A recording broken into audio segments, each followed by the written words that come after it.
Hey, what's going on, everybody? I want to welcome everybody back to the Big T Morning Show on whno channel 20, you guys. And we would like to thank all of the sponsors of the network. We would like to thank Ms. Gail Reed, and we would like to also thank Mr. Kevin Ivey from Big Dog Movers. We would like to thank you guys for being a proud sponsor of IamBigT.net. And all the rest of the sponsors, make sure you guys go there and click on the banners, and you guys will be able to see all of the sponsors.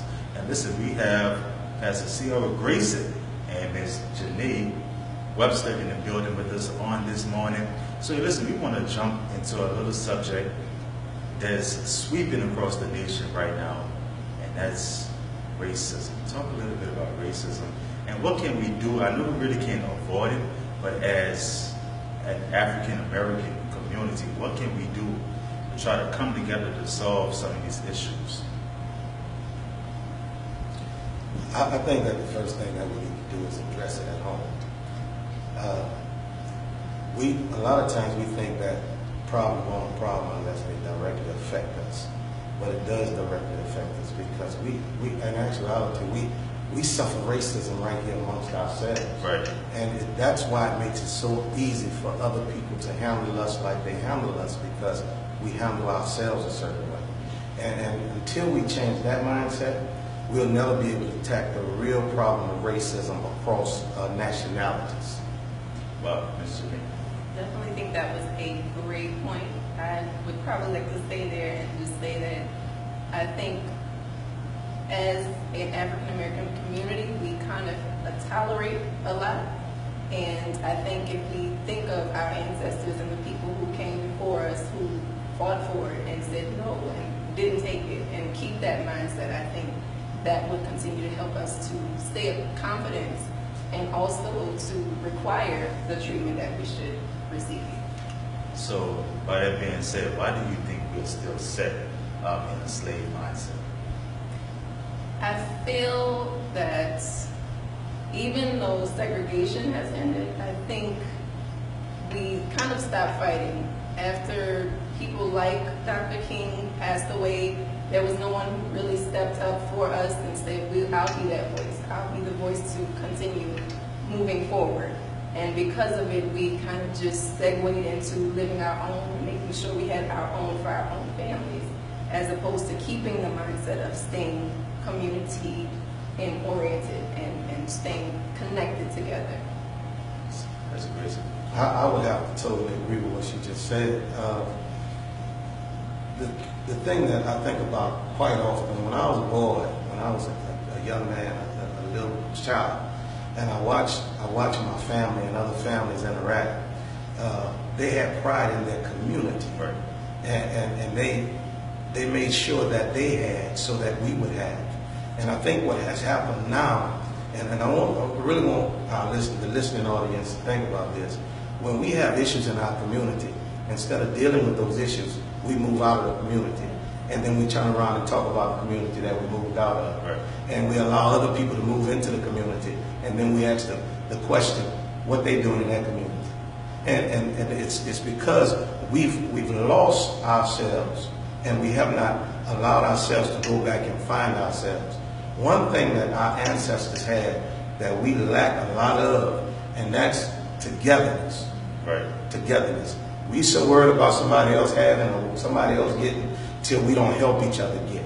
And until we come together and help each other get, I think we're going to stay with the same problem. So our problem, and this is just me, maybe I'm wrong, but our problem is bigger than racism. Right, yeah. Because we can't fight racism when we're fighting ourselves. Right. Wow, so, man, Pastor Grayson, and I can tell you're a very strong man. That's another issue that I really believe that's really not helping the community, because we don't have enough strong brothers stepping up to the plate and really doing what they're supposed to do. Now, I'm from the 90s, early 90s baby, but still back in the 60s, the 70s, all that, they had strong men that actually stood up and fought for what was right. Now, we fighting against each other over a pair of Jordans.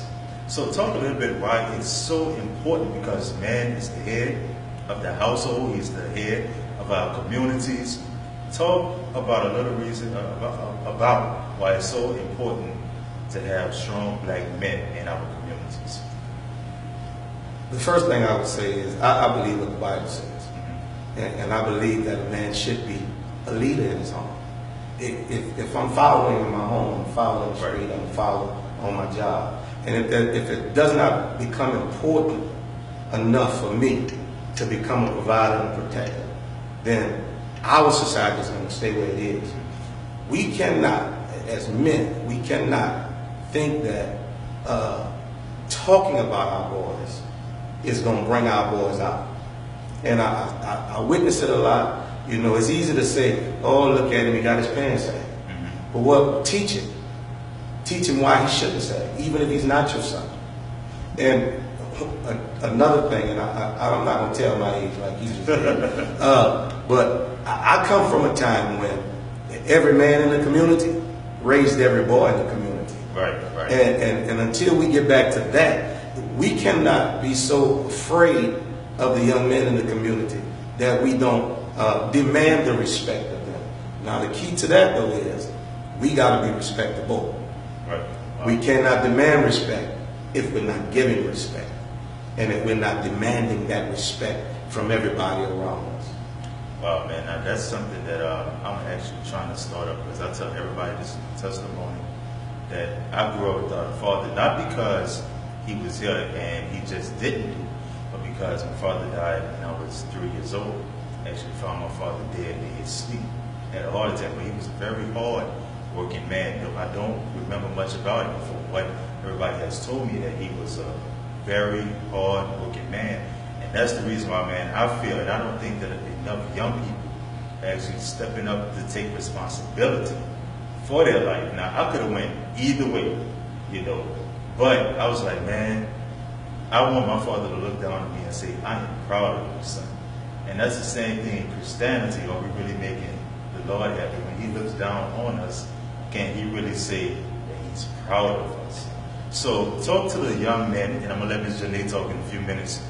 Talk to the young men that are out there doing what they're supposed to do, out there in school, young men like myself that are young black entrepreneurs that are trying to do the right thing, even though the ones that wants to become a pastor. I want you to talk about that also, especially on that topic. The strange thing is, our stories are similar, but by a few years different.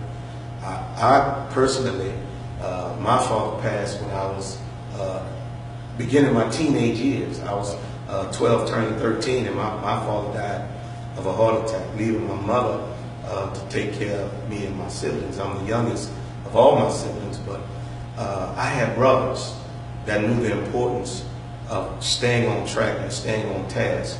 And though they had no children at that time of their own, I became that child. They were my fathers. So I would say to young men in school right now that the most important thing that you can do is get an education. And if you get that education at any cost, don't let them talk about you if you're a good basketball player, a good football player. All of that's good. If that's what gets you in school, use that tool that they've given us. And I mean, my son right now is playing football for the Seattle Seahawks. Wow. They told him in college, he went to college on a track scholarship. They told him in college, because he was on that track scholarship and some NCAA rules, that he couldn't play football in college. Beyond all of that, he kept pressing. Me and him had a conversation toward the end of his senior year, toward the beginning of his senior year, on whether or not he was going to transfer and go play football and run track somewhere at a lower school, or whether or not he was going to finish there. And I asked him one simple question, and I asked these young men today that same question. What's important to you? Because at the end of the day, track going to be over, football going to be over. What are you going to have to fall back on? Right. And the thing that we need to understand right now is that if you blow a knee, all of that's over. And you might not never collect a paycheck for football. But if you got an education, if you have something to fall back on, foundation, then you can make it even now in today's times with the way things are even right now. Wow. And man, that's strange that you actually say that, because I was actually playing sports when I was a teenager. I thought I would make it to the pros. I've had an opportunity to go play for for Isaiah Thomas, but I wasn't able to do that because I actually blew out my knee. Still have problems today with my knee. And that's the reason why I tell young people now, man, listen, God gave you so many gifts and so many talents. Don't just get stuck with using just one particular talent. You got to really dig deep. That's the reason why some students, when they go to college, that they always change it. Right. Each majors, because they are not for sure what they want to do. That's the reason why, first of all, you got to be godly. You have to pray, man. It's very important that you pray. Now, we want to turn to Ms. Janae. We want you to talk to the young girls, because now, man, it's crazy what's really going on in this world, and we want to be able to empower not just our African American community, but we want to be able to empower every community. So talk to the young girls. I believe that is one of the reasons why I entered this pageant, was to make sure not only to represent the city well, but to represent African American women well, and say that we are still ladylike, we are still very educated and involved in our community, and we are also still loving. Right. We don't all have attitudes, we're not always angry, and I wanted to make sure going upstate that everyone knew that, because I think so far in the media sometimes we're a little portrayed as if we are uneducated or illiterate, and I definitely wanted to make sure I was well-rounded and have always been a great representation of our city. And with my platform, I'm also doing a platform for the pageant. It will be Women Sharpen Women, and it's going to be a nonprofit organization devoted to providing resources for single-parent moms, since you did mention that, because sometimes ladies have it a little bit hard, and I wanted to make sure that they know you matter and you don't have to handle everything by yourself. Right. So far I've been working with New Orleans Women and Children's Shelter, and hopefully we'll keep moving from there. Wow, that's amazing. And as you were speaking about the media, I've been in media for 2 years now, going on 3 years. And now that God has blessed me with my own network, I want to be able to tell the story as is. You know, a lot of times in media, people tell the story, but the media won't put out the right story. And that's the reason why our young generation now is getting so messed up, because they're looking at what this person is doing, what that person is doing, but at the end of the day, they're really not doing that stuff. You know, I listen to interviews because I'm in radio, I do all that kind of stuff, and I listen to different radio shows. How some of these rappers say, I'm really not doing that kind of stuff.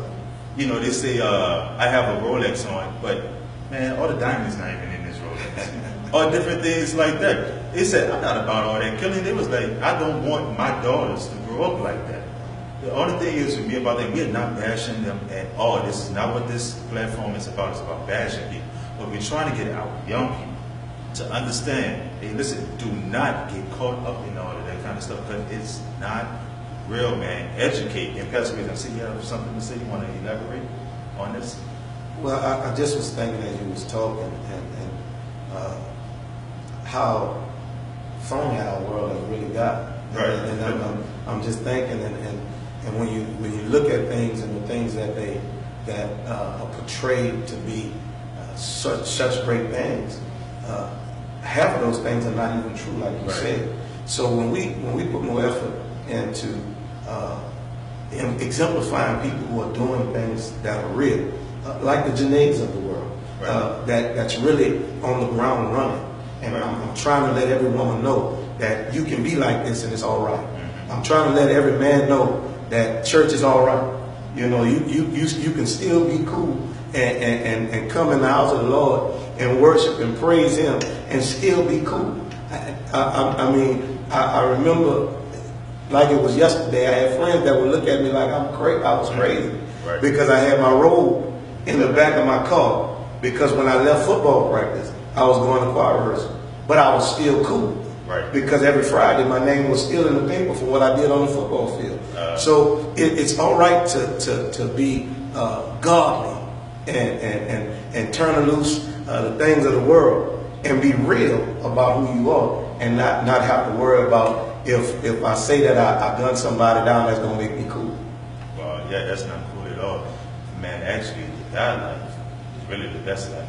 When really think about it. Amen. It really is. Now, that when we say that, that's not to say that we're not going to go through some things. Right. Because if you're in the world, you're going to go through some things. If you're in church, you're still going to go through some things. But when you are in Christ, He just gives you the strength to endure. And that's the reason why I love Job, man.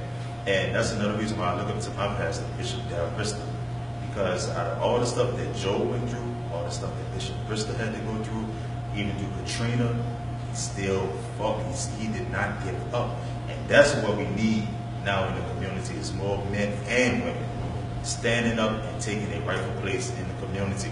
Hey, listen, we're going to be right back to close up this show on this morning. But listen, don't you guys go anywhere. Once again, we'd like to thank all the sponsors of the Big T Morning Show. We'll be right back.